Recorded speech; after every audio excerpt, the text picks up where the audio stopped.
Hey, welcome back. I'm going to show you how to enter the simulation and run it. So first we want to go to our website bit.ly.com/PHET projectile, and that's going to load up our simulator. And as you can see, we've got a cannon and some obstacles out in the range, as well as some little variables that we can change.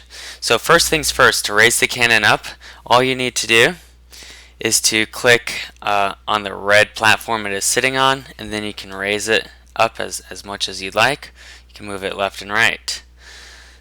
Also, you can adjust the factors off to the right by changing like the degree angle that it's pointed at, so 0 degrees, 45, 90, so you can see how responsive it is, as well as the initial speed, mass, and diameter of the projectile.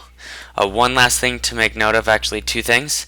You can zoom in and out of the simulator, so sometimes it's helpful to zoom out as you launch some of these projectiles.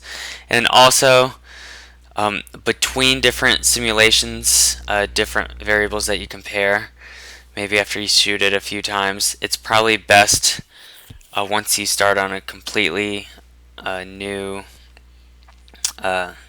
data set to actually erase and then reset up your simulation and then run it through. So that's all I've got for you. Good luck and have fun.